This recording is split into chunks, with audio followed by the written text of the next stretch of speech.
Hi, this is Doug Sharpe with the National Leadership Briefing. Thank you so much for joining us again. It is Friday, November the 1st, and we have an awful lot to cover today, so let's get started. We are here for 1 hour today and 1 hour only. I will make sure we honor your time and get you back out on the road again quickly, but we're going to equip you today. This is what we promise every single time, that this will be 1 hour of time well spent.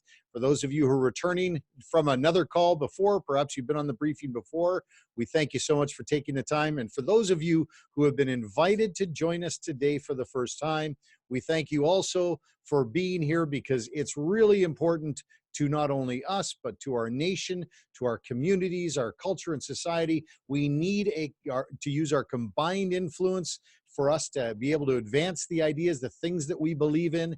And we're so glad you're here, because we want your voice to be added to our voices in very key areas. Well, let's just take a look at what we're going to be covering today, because we've got an awful lot here. First of all, I just wanted to say that a big thank you and a big well done to all of you out there who took that extra time and the extra energy and dedicated that extra attention to bringing yourself to a point of being well informed to make that good choice on E-Day. We just came out of an election, and I told you we're going to do a tiny little bit of recap today. I'm not going to bury you in information, because you've had lots of election talk over the last couple of weeks, but I do want to say thank you so much for those of you who took the time to prepare, who did an excellent job of raising your level of interest and your level of education in the areas that needed to, so you could make an informed choice, but also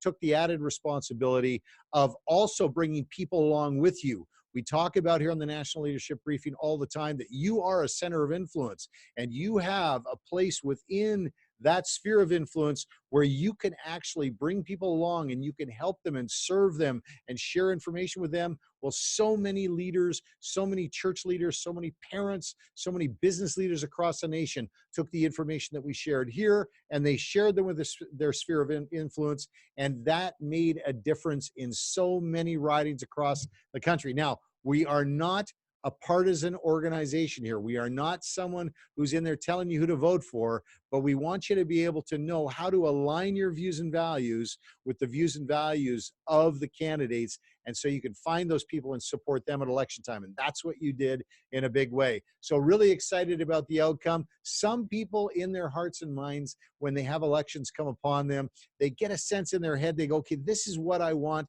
the outcome to be. And they get the anticipation and the expectation is so strong in their minds that on election day, if it doesn't turn out exactly the way they want it, they're a little bit disappointed. Okay, well, fine, be a little disappointed. But remember, whenever we have a change at election time, there are all sorts of opportunities that are created. And that's what our job is here also at the National Leadership Briefing, is to help you stay focused on identifying those opportunities that come out of changes like this, where you can have influence or increased influence on the decisions of civil government and have that added influence in the areas of the 4 pillars. Now, why don't we start there? For those of you who have not been on the briefing before, all of us here on these briefings come together and rally around 4 pillars.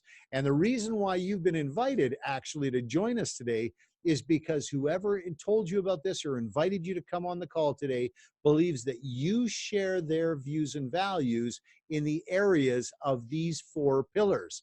The first one is that everyone on the call here today has set aside the things that we disagree on and have all come together in agreement around the first pillar to begin, and that is that parents have the right to raise their children the way they want, that parents have the right to raise their children with the same faith traditions and with the same values that they themselves hold, and that they further believe that that should happen without the tyranny of civil government imposing itself upon them and telling them how to raise their kids. So parents have the say in this community that you're a part of here.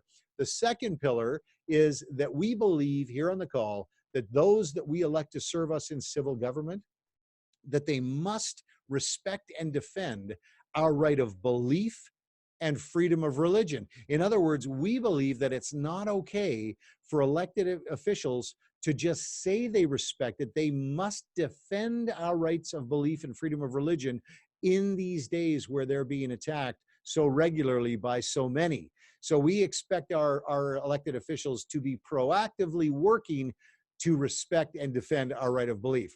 The third pillar that we rally around here on the National Leadership Briefing, which is one we really hope you share, and that is that we have an expectation that the laws and policies of civil government, the governments that we elect in our country, those laws and policies must provide for the safety and security of the citizens, especially the vulnerable that live among us in our communities. Now, we know here on the National Leadership Briefing that civil government has many responsibilities, understood, but they only have one primary responsibility, and that is to provide for the safety and security of the citizens. When the safety and security of the citizens in the communities we live in breaks down, then everything else comes apart with it. So that is a priority of government, and we expect those laws and policies to provide for that safety and security, with a caveat that there is special attention to ensure that those laws and policies protect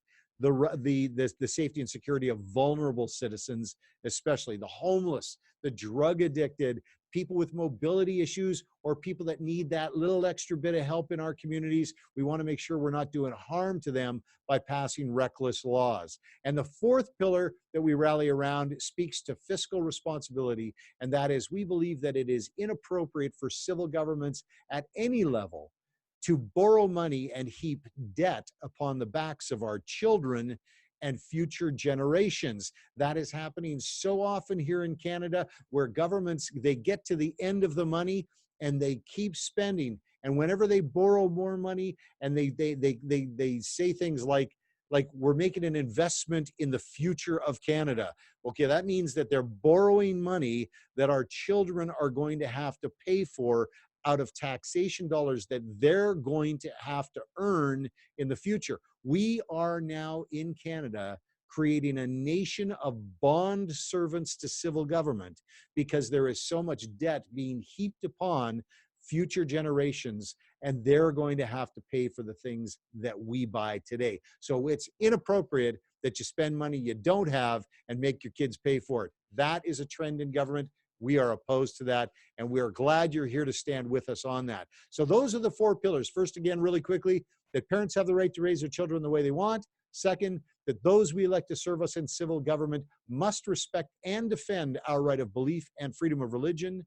Number three, that the laws and policies of civil government must provide for the safety and security of the citizens, especially the vulnerable that live among us in our communities. And number four, it is inappropriate for civil government at any level to heap debt upon the backs of our children and future generations. So if you also believe in those things, then you are in the right place, and you have added your voice to ours as we continue to advance these ideas in culture, society, politics, when available during election times, and government, of course, as we advance government policy proposals in the future. So that is why you're here, is someone saw that in you, and we're so glad you are here. Now, what are we going to cover today? We got lots to cover. First, I want to say thanks so much for everything you guys did during the election cycle. You did an awesome job. If you feel you didn't do enough, come on, walk past that. Don't drag anything after an election is over. Don't drag any shoulda, woulda, couldas into the future with you. You did awesome, and if you didn't do enough, just say, okay, I didn't do enough, and I'll try to do more next time, and move on. There's no reason to be looking backwards. Remember also that in an election cycle, we made a commitment that our priority was not going to be winning, but it was going to be establishing relationships and making an informed choice. And part of establishing those relationships with all of the candidates during the election cycle, the reason why we did that is because each one of those individuals are important to us, not just the person who wins. You know, I mean, so oftentimes we see it where there's an election and we're trying to pick the winner because we want to have a relationship with the winner. Well, you know what? The losers are important to the God we serve as well. So what I wanted to just thank you for is for the commitment you made before to get in touch with not only the winners of the election, but you said that you would also get in touch with the people that did not win the election and thank them and let them know how much you appreciate not only the time that they invested, but the sacrifices that they made in their families, that you know that it was a tough road, and you are so appreciative of what they did, and then invite them to stay in relationship with you. You know, it doesn't have to end there. You can stay in relationship with people that don't win elections. That's okay. So thank you so much for those who have made that commitment. Now, we talked about how to best stay in relationship and to maintain a relationship and build a relationship with those people who did win the election. And remember, we gave you the 12 steps. Every single month from now on, we have a brand new federal government, and every single month we're going to be talking about how to establish a solid relationship with the newly elected or returning member of parliament from your riding. Now, again, we weren't talking about just building those phony baloney relationships where you just kind of get into relationships so you can get what you want from them. I'm talking about a real relationship where you care about them and you really genuinely want to see them prosper in their position, whether they're of the stripe of political party that you support or not. They are people, and God, again, cares about them as much as he cares about you. So we care about them as well. So building real relationships. Now, what's the first step for this month? Let's start there. The first step for this month is that you take time, take a look at the lay of the land in the riding, find out, go online, find out who the winner is, find out who your newly elected member of parliament is, take a little bit of time to maybe look at their bio. Oftentimes they'll talk about their family life. Sometimes they'll talk about how many kids or grandkids they have. They'll talk about, you know, where they're from. Maybe they're actually new Canadians that have come and moved from another country. Just take a little time this month and just get an idea as to who this person is that has taken and made the sacrifices to run and actually now represents you in the House of Commons. Now, that's the first month's task, is just you taking some time. But I'm going to ask you to take it one step further. Why wait? Why not try and find out their contact information too and send them a little note and just say, thanks so much. I just wanted to say thanks so much. I appreciate that you've won. Congratulations. And I just wanted to let you know that I'm one of your constituents, and I just wanted to say thank you. Now, don't get right in there right away and start asking for this and asking for that. Again, this is a real relationship we're building. Takes time. You got to kind of get in there and kind of go slow, but make sure that you're taking the time to find a little bit about them before you just jump in. Now, lots of information online. If you're having any trouble looking for that kind of information, ask a friend to help you out, work together, ask your pastor, ask some of your church leaders. I'm sure they'll be able to help you out if you do it as a group. Okay. Second thing is that we're going to talk about today is we're going to talk about risk. Okay, because we've got the reward side of the equation, and that is that we have all these opportunities, these new opportunities that are generated after an election. There's opportunities to build relationships with new members of parliament. There's new policies that can come out of it. People are analyzing what worked and what didn't work during an election. Remember that those opportunities, that's one side of the ledger. But on the other side of the ledger, there's risks. Now, we're going to talk about the risks that have now become obvious to us as people of faith with this new landscape, political landscape that we have at the federal level. Now, I'm not going to scare you with a bunch of, boogeymen in the shadows. We're going to talk about real things that you can become aware of, and then you can actually, we're going to make a plan to how to respond over time to each one of these risks. Okay, the next thing we're going to do is, I promised you last time that we were going to start talking about is how it is that we articulate our views on the things that we believe, the four pillars, using secular language, and how do we effectively gather people around us in support of these ideas. Because again, we're trying to grow the critical mass necessary so that we have a large enough combined voice so that we can advance these ideas. We're not a bunch of lone wolves out there.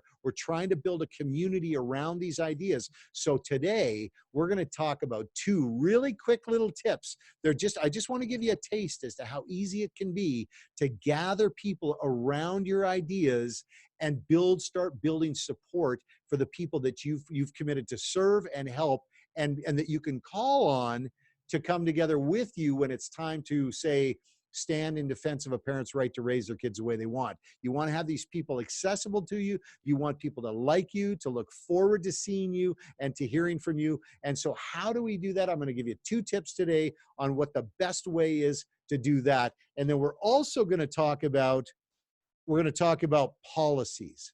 We're going to talk about government policy, and we're going to talk about the opportunities that we have in the arena of political party policy and why we want to focus on those. Remember, one of the foundations of the National Leadership Briefing is an acknowledgement that civil governments at all levels are going to make decisions because they have the power to make these decisions. They're going to make decisions that are going to either positively or negatively impact the lives of our neighbor. And we accept responsibility for taking an interest in those decisions of civil government because we are called to care for our neighbor, to care about our neighbor, and in fact love our neighbor as is commanded in Luke 10 of the Bible. So if you're of the Christian faith and you're on the call today, you know that Jesus said to love your neighbor. So if we love our neighbor and care about our neighbor, and the government has the ability and the power to make decisions that are going to positively or negatively impact the lives of our neighbor, we're taking an interest on where that all comes from. And it oftentimes comes out of policy decisions of government. Then laws come out of that. So we're going to talk a little bit about that and how we can have influence in that arena. So there it is. We've got all of that to do today. And I appreciate the time that we're going to take today, but it's going to go fast. So let's go over into the boardroom, and we're going to start talking a little bit about what just happened with the election, so we're clear using the teaching template. But then we're going to go right into risks, and then go right into policy, then we'll go right into training and talking about how we can gather people around us to work with us and support us and be a part of the community that supports the 4 pillars. Okay, so let's head over to the boardroom. Thanks so much for your time. We'll see you over there. Okay, it's good to be in the boardroom with you again. I love it here because this is where we do the training. This is where we work out, so as to speak, here on the National Leadership Briefing. And the reason why we do it every single time is because what we're doing here is we're building on something brick by brick by brick. So if something today doesn't seem to make a whole bunch of sense, this is what we encourage you to do: is come on the briefing every single month, because every month we're going to spend a little time in the boardroom, and you're going to see all of these bricks come lining up on top of each other, and you're going to see what we're building here. But don't worry about it. If you've got some questions and stuff, we get them answered for you. But don't worry if you get a little bit lost. But we'll always try to do it in such a way so that you can jump on board. Anyway, this is our teaching template for those of you who haven't been with us on the National Leadership Briefing before. This is a template that we use often to describe what it is that we are encountering. Now, I've got some amazing things to tell you about this template today, but the most exciting is I'm going to foreshadow the launch of our brand new teaching template. We've made some modifications on this, and for the December 6th briefing, that's the next briefing, next month's briefing, we are going to have a brand new template to launch. So you're not going to want to miss that. But for now, we're using this existing template. And what I want to do is I want to start out here today by just describing for you in terms of spheres of authority and the way that we look at the world here and our communities and government and politics.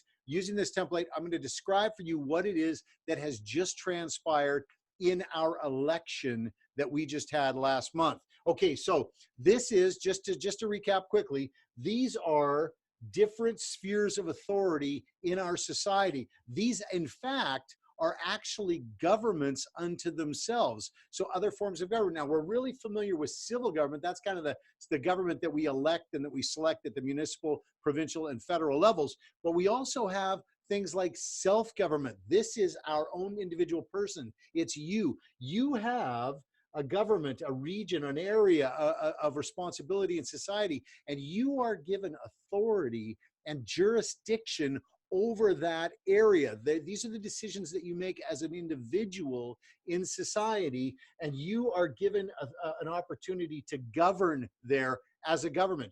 Families also have a jurisdiction that they can operate within in society, and these are the individual people of the family. These are all of the individuals, the other citizens right here. But the family has a limit to the authority that they have. We all do. As an individual, we have authority, but it's only up to this limit.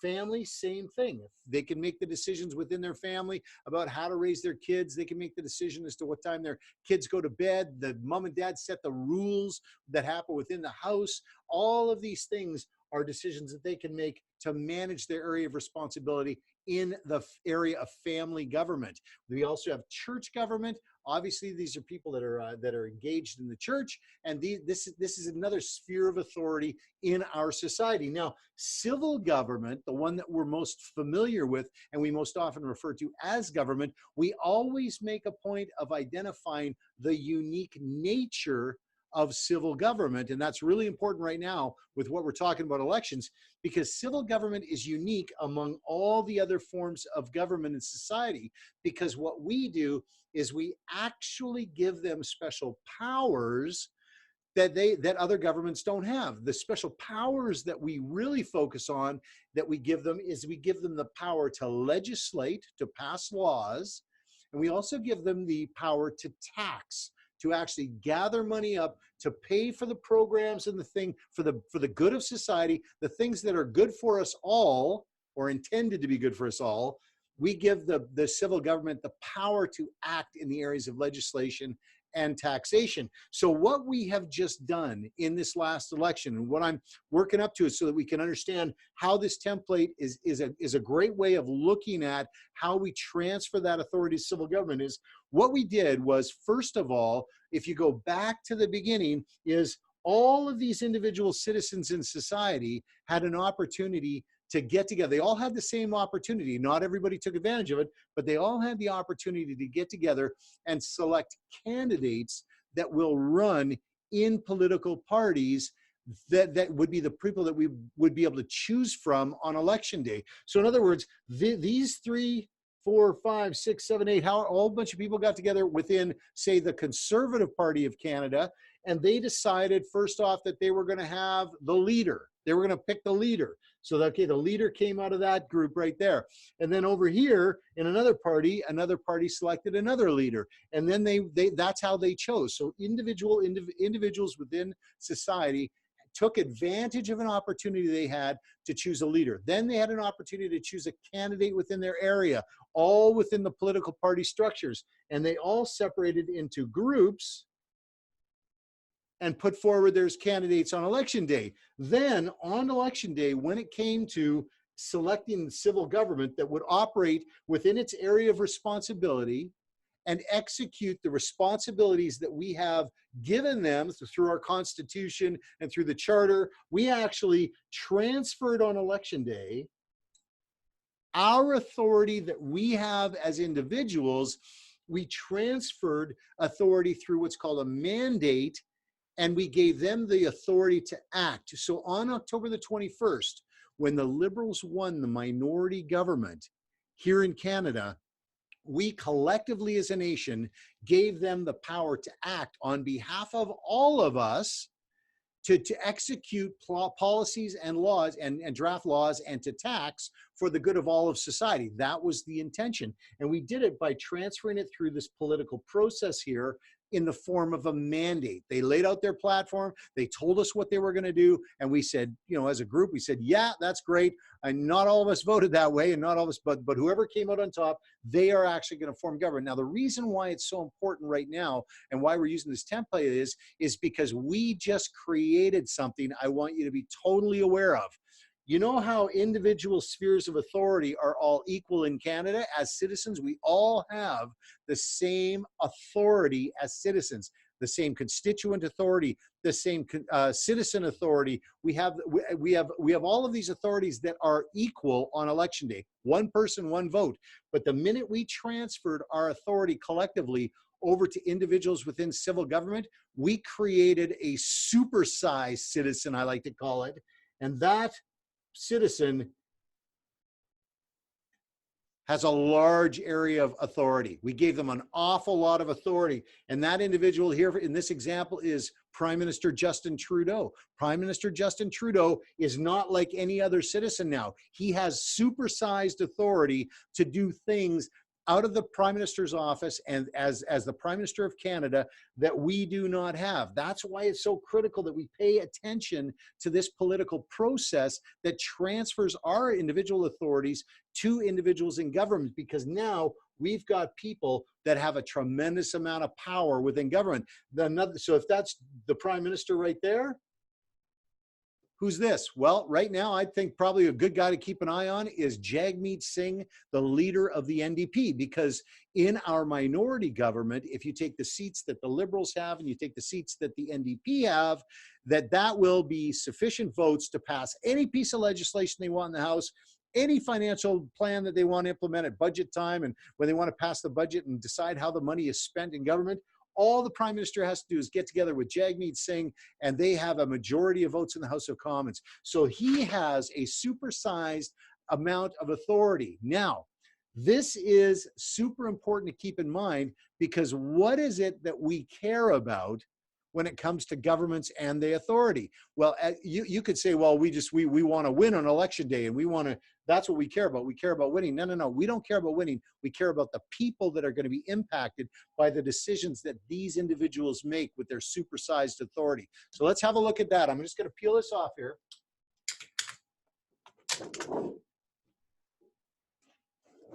We're going to take a look at what it is that their authority can be used for, and not what is at risk, but what we care about is who is at risk. So who is going to be impacted by these immediate issues that are in front of the government right now? These are the things that we were talking about all last year, as you'll recall, and it's now on our doorstep. These are the issues that are before the government, and you could say to yourself, ask yourself the question now, does this government share my views and values when it comes to the impact that this conversation is going to have on the people in our community? Let's take a look at the first one.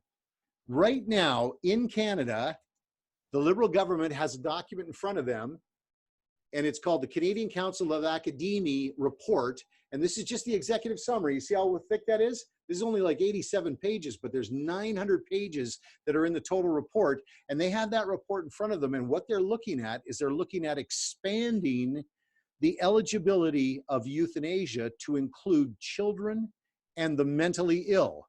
So that's what they're looking at. So they're going to be making decisions. So I'm asking you, who is at risk? Not what is at risk. We don't look at what's, we look at who is at risk. And those are the people that we are called to care about. And that is why we act ongoingly. In other words, why do we want to continue to be heard by the existing government? Because they're about to consider expanding euthanasia to include children and the mentally ill. Now, let's take a look at the second one. Decriminalizing prostitution. If you'll recall, we actually had an entire briefing that was dedicated to that axis of evil between the human trafficking, organized crime, and the decriminalizing of prostitution. Right now, I can tell you that this is on the radar screen of government, that they are going to be looking at the full decriminalization of prostitution and the risks that that is going to bring to bear on young women and girls across Canada. Especially, remember, the third pillar is that the laws and policies passed by civil government must provide for the safety and security of the citizens, especially the vulnerable among us. Well, right now in First Nations communities, there are First Nations leaders that are very concerned about that, because they are a community at risk. Their young women and young boys in their communities are at risk when it comes to human trafficking and prostitution at young ages. So the government's going to be making these decisions based on this, or looking at this issue. We want to be a part of that conversation. Let's take a look at this. Right now, we can absolutely be sure, if we say nothing at all, that there will be no conscience protection law drafted and passed in the House of Commons and made into law in Canada in the next however many years this government is around, if we don't say something. What that means is, let's take a look at, they just passed euthanasia laws. They did it without enshrining in the legislation conscience protection for doctors and medical practitioners. That means that anybody who is of my faith or your faith, perhaps, they won't want to participate in euthanasia in any way because it's against their conscience. They actually have a belief about life and when it ends, that it's not correct to hasten death like euthanasia does, that they should, it's a natural death and we should help people at the end of life, but not hasten death prematurely. Well, if there's no conscience protection for doctors, what we're seeing is we're seeing doctors that are retiring early, and young students who are Christians and people of faith are choosing not to get into the medical practice because they know their conscience rights are not going to be protected in law. We're seeing that also happen right now in schools. We have all of these radical sex education curriculums that are being implemented in schools. And if you're a person of faith that does not agree with the things that are being taught in schools, and you're a teacher or educator or administrator, you're faced with a decision. Either you teach it or you leave. And what if we, without conscience protection, we're going to have a lot of people leaving education at not only administrative, but the frontline teachers. People of faith are going to be out. Another area is in law. You're seeing lawyers that are getting pressed on this across the country. So conscience protection right now with this new government, I'm telling you, is not going to be on the radar screen unless you and I participate in the conversations along the way when it comes up, or maybe we're going to have to start the conversation on enshrining conscience protection in law. Now, the next one is, there's a conversation that started in the last government, the last parliament before the election, and it started in the Senate about banning nationally what they're calling conversion therapy, which means that if there is anybody that you know that has unwanted same-sex attraction or has gender questions or gender confusion, that there is going to be a ban on any kind of counseling that would in any way try to steer them in a direction contrary to what they believe they are in that moment at that time.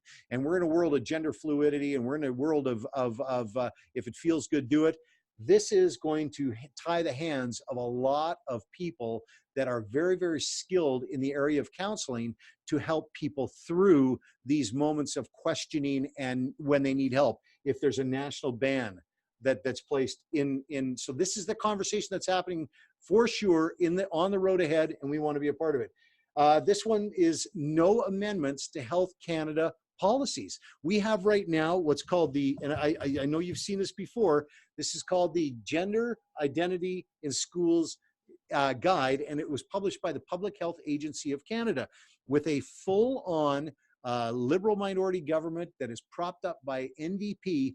I can tell you there is no chance of making any amendments to that document that says things like, if a child, this is health policy of the government of Canada, if a child comes up to a teacher at school, it is the policy of the government of Canada, the health policy, stated health policy in that book, that a teacher is supposed to engage the child and to help them get started on their new life. So a child says, hi, my name's Johnny, and you know me, Mrs. Smith, and I just feel like I'm a boy in a girl's body or a girl in a boy's body, and I'm all confused. They're supposed to engage the child right away. So here we are, we're banning conversion therapy, so Christian counselors and pastors and parents can't talk to kids, but teachers are allowed to engage in what they call affirmation-only conversations to help them on their new life. And further in this book, it says making sure that they have those conversations without the knowledge of parents, because, and I'm quoting, families are not always safe. That's what it says right in here in the policy. So over the course of the next 4 years, you are going to see no amendments to Health Canada policy when it comes to helping children with gender confusion and same-sex attraction questions in high schools. They're just going to affirm whatever the child believes. The next one is, we're going to see absolutely no abortion laws written, none.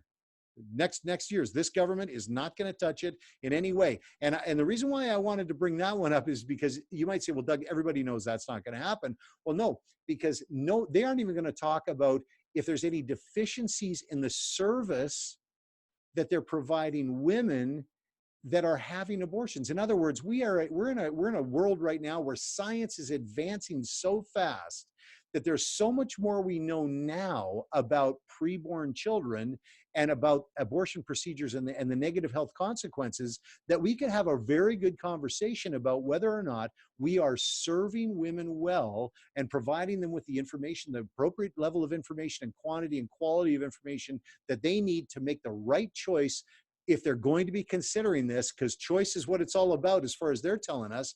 But we can't even have that conversation because there's going to be no abortion law at all. No regulation, no abortion, not going to be a conversation unless we bring it up. So that's why we got to keep showing up. We're also, if you'll recall, on our last national leadership briefing, we're going to witness the entombing of people in faith, I'm calling it, within their houses of worship. And I'm going to play this clip for you really, really quick and remind you about what it sounds like when a politician has the plan to entomb a person of faith within their house of worship. Remember, if you weren't on the call on the briefing last time, what happened was we had a pastor who had an all candidates meeting within their church, and he asked the question of, are you going to allow us to speak and say the things that we believe in, even if it is contrary to the doctrine of the day, perhaps when it comes to same-sex attraction or gender fluidity or gender identity dysphoria, anything like that? Are you going to allow us to speak? Well, listen to what this candidate says in response to the question, and listen to how he's talking about, you have all the freedom in the world as long as you stay within the walls of your church. In other words, it's very clear by how he's answering the question that he believes that you have no right to speak about it outside of the four walls of your house of worship. Watch this clip. This is really important. Okay, Randeep. Sure. Freedom of religion is enshrined, as I said, in the Charter, and I will protect the right of a faith-based group to practice their faith freely in their own church or place of worship as they please. And I think our laws do not penetrate the walls of a church, and you're free to do that. However, I will not change the laws or go into the bedrooms of people and choose who they want to love.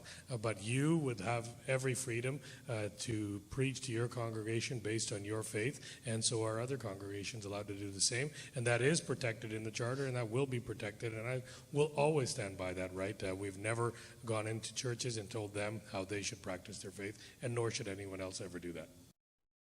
Okay, so as you can see, this is what he said. He said, hey, our laws are not going to permeate the walls of your church. Our laws are not going to permeate the walls of your church. So we're going to create all these laws to restrict your freedom of speech and your right of belief outside of your house of worship. But inside your house of worship, feel free to talk amongst yourselves. Don't talk to anybody else, but talk amongst yourselves to your own church family. So that's really important. By the way, that individual was reelected in that riding. So there is a person like that, and believe me, many other within this party that believes that you should be entombed within your place of worship.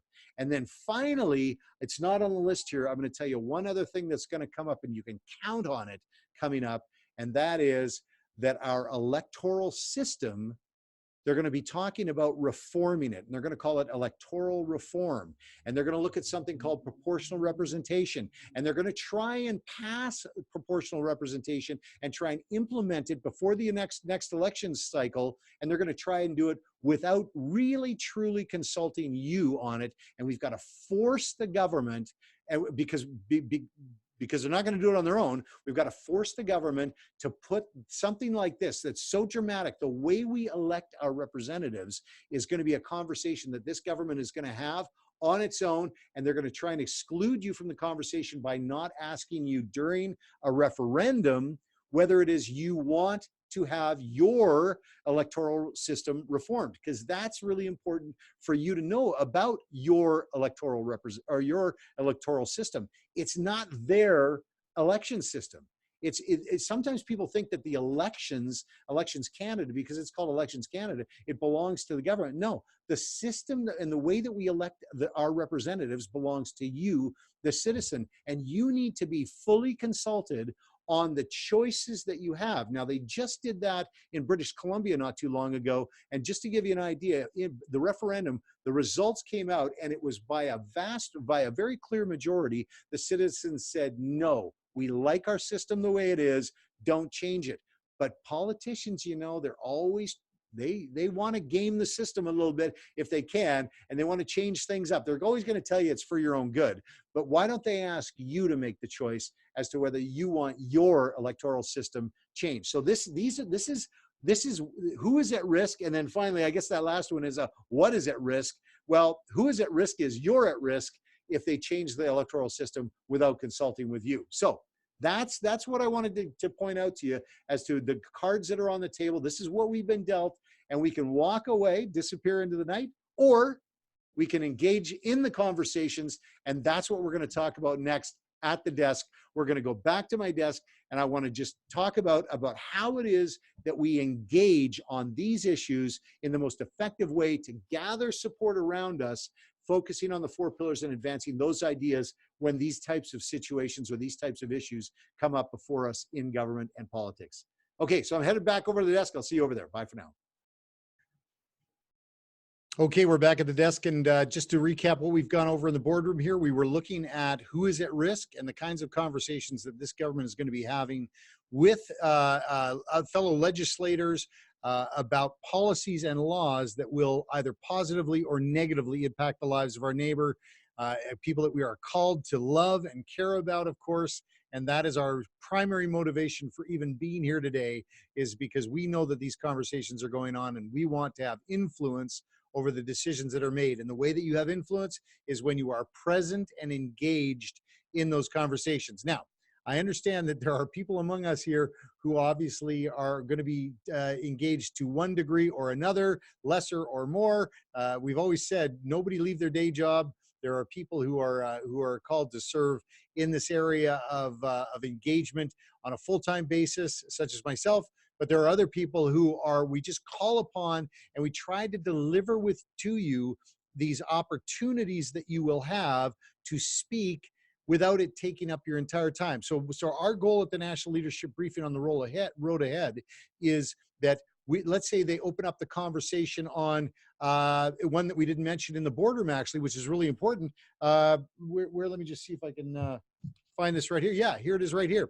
A conversation we didn't mention in the boardroom was, at some point in time, they are going to have a conversation as to whether the legalization of edible marijuana products like this here, this little gummy bear package, which by the way is empty. There's nothing in it. And I didn't empty it. Just so you know, it's just it came empty. But this actual package, this became legal to actually sell little packages of edible marijuana products. At some point very soon, I guarantee you there's going to be a conversation as to whether that was a good move or a bad move, and they're going to be evaluating how dangerous, what kind of danger that's placed children, young people people that have addiction problems, medical professionals that are dealing with people manifesting at or presenting themselves, pardon me, in emergency wards, who have accidentally taken too much of this product into their system. I mean, it's just a small little piece of a small little package, an edible marijuana product. But I can tell you right now, this little package here had enough edible product in it to debilitate 6 200-pound men. So just so you know, this is the kind of thing that they're going to be having a conversation on the road ahead. And we want to be letting you know when those conversations are happening. And we're going to be delivering you mechanisms where you can comment and engage in those conversations without it taking a tremendous amount of time. So that's why we come back to the National Leadership Briefing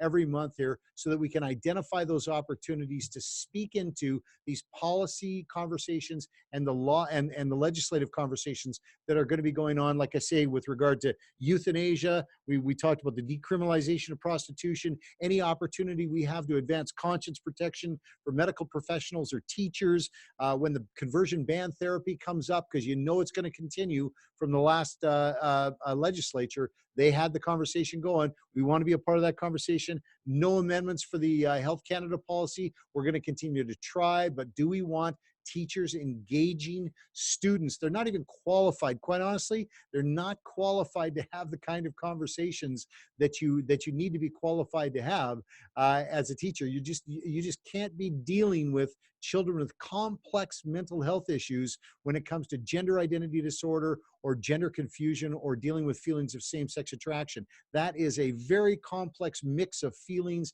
and thoughts that need to be dealt with by professionals that are trained in that area.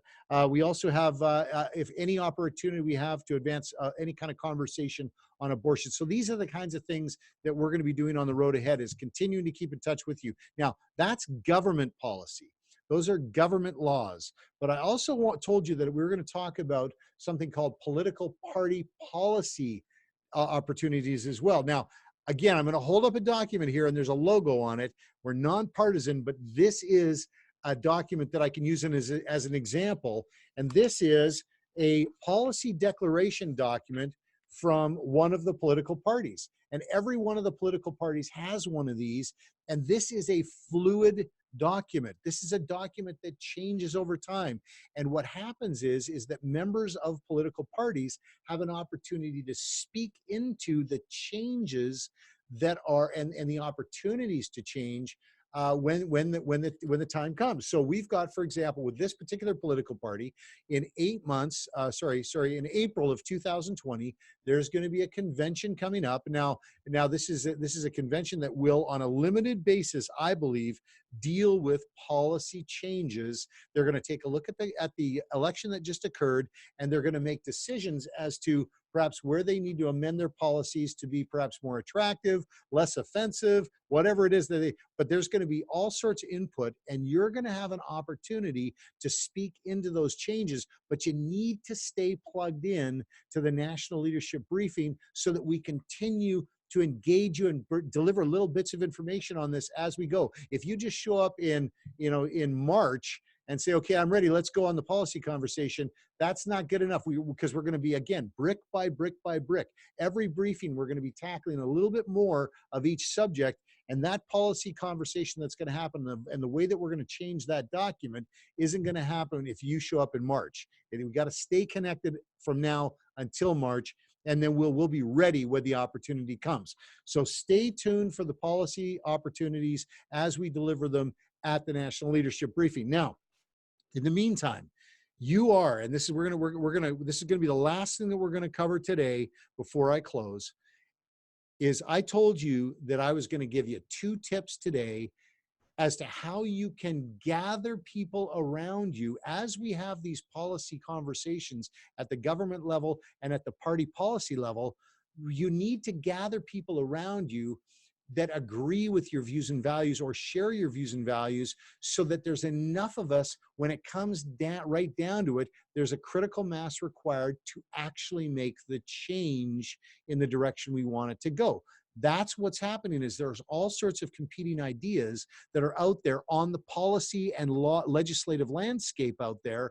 And unless you are a large enough group of people, a large enough block of people, if you don't mind me using that term, then you are not going to be heard. If you're just like 1 or 2 people, believe me, you have less influence. So we're going to just give you 2 quick tips on how you can gather people around you that share your ideas and are willing to stay in relationship with you, so that we can work together to affect these changes on the issues that we all agree on. Okay. So, and again, we talk about this all the time. We're going to set aside the things that we disagree on for this moment, because we're just going to focus on the things we agree on, which are, as you'll recall, the 4 pillars. So let's take a look, for example, at just the very first pillar. The first pillar is that parents have the right to raise their children the way they want. Well, when we were talking up in the boardroom there, I told you about a document. This is Health Canada policy right now, and nobody's going to want to have a conversation about amending this document that gives teachers the right to engage children without the knowledge of parents on complex gender identity issues and sexual identity issues. No one's gonna to allow us to amend that document unless there's enough of us having the conversation about it. So here's what I'm going to suggest. Here's the wrong way to gather support for having people help you change or amend this document under the current landscape, the political landscape we're in.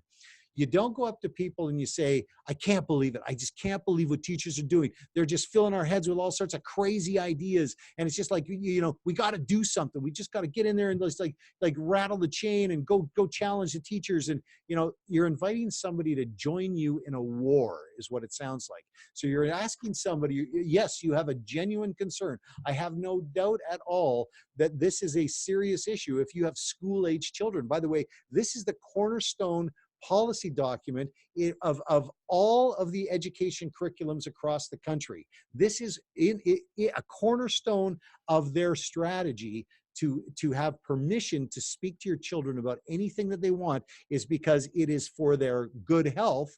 And so says the government of Canada. So it's important. I'm not discounting it's important, but we've got to be more strategic about the way that we approach the issue. So this is the suggestion, just a couple of quick tips here.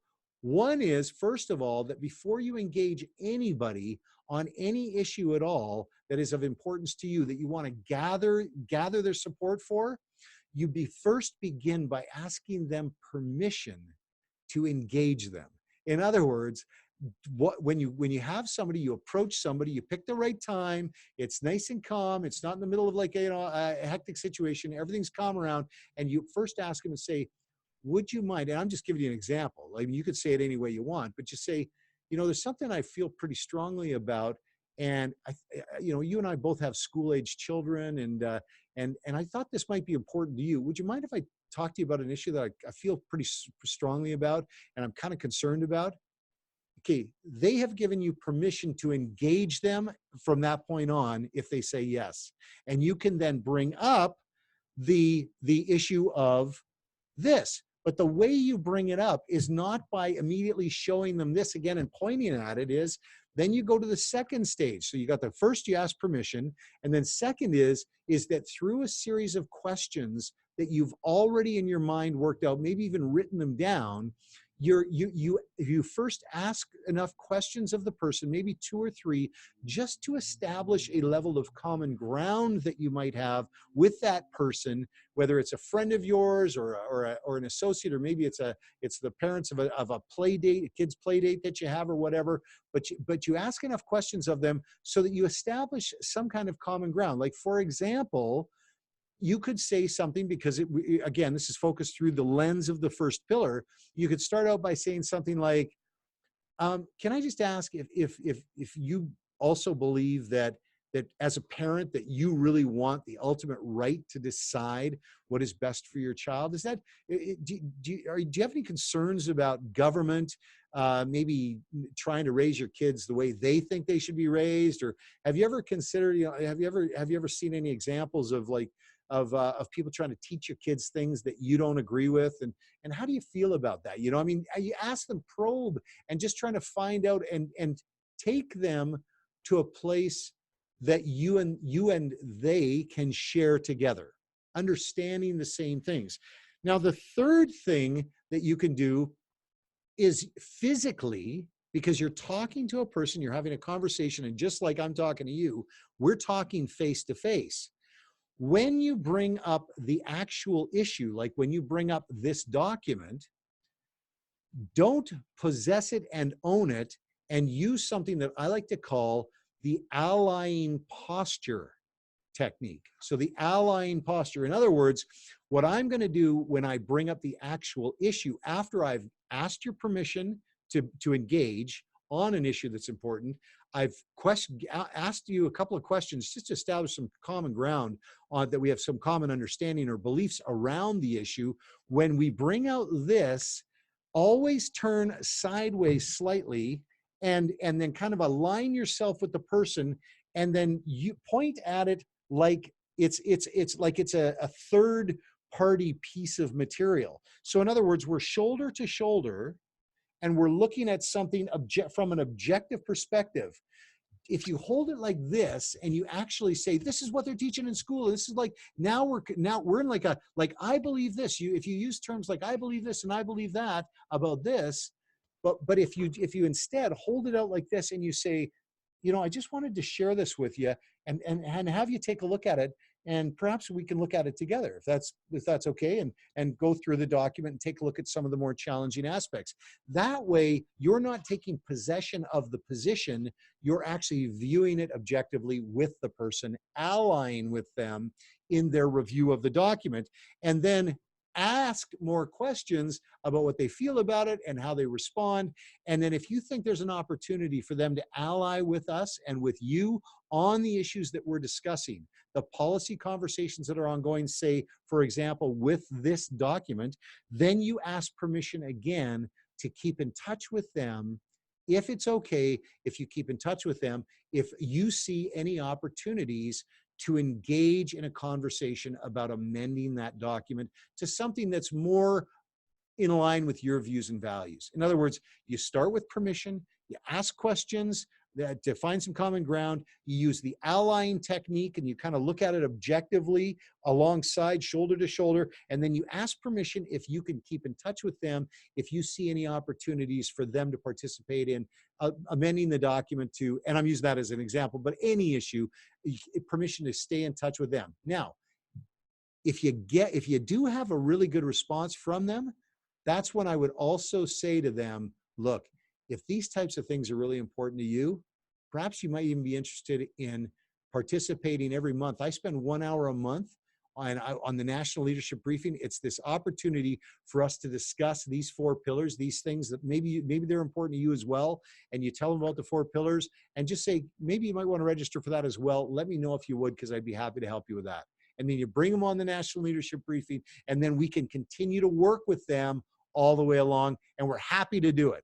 Okay? So I hope that's helpful to you, because what we sometimes find ourselves doing when it comes to the realm of politics and government is we come charging through the door, we take possession of the idea of the position, we establish a confrontational posture, we square off against somebody face to face, and it becomes this he said, she said. You know what? The pro-life conversation, just so you know, the pro-life, pro-choice conversation, one of the major reasons I believe that we have been so ineffective in advancing our views in that arena is because we are constantly squaring off with people, and our opening line is, I'm pro-life.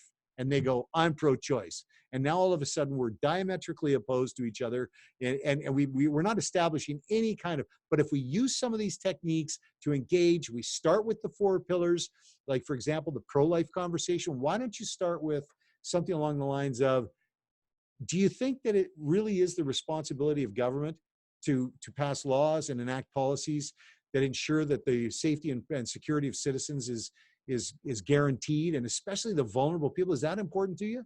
If you start there and then go into any kind of conversation about preborn life or the negative health consequences or the importance of taking care of the health of women who are considering that procedure, that you've got a lot better opportunity to have a good conversation. So anyway, I hope that's helpful to you. It's been something that I found works fantastic for gathering people around you. And I encourage you to try it out, test it out. Those are just a couple of quick points for you. And on the road ahead, we're going to do an awful lot more training around that, because as you know, we've got a lot to talk about on the road ahead, and we cannot count on this particular government to engage on these issues. We're going to have these conversations and gather enough people together to raise the level of influence that we're going to have on whether we're going to have the conversation and what the outcome of those conversations are going to be. Okay, great. Thank you so much for your time today. I really have enjoyed spending time with you. I'm looking forward to hearing your questions. Please feel free to fire those through to host@nlbcanada.ca. Our registration link, if you want to sign people up and bring them on to the next briefing, which I would do because I've got that new teaching template to share with you next time around. So have them come on for the next briefing, and I guarantee we're going to take good care of them. In the meantime, God bless you, God bless your family, and God bless Canada. Bye for now.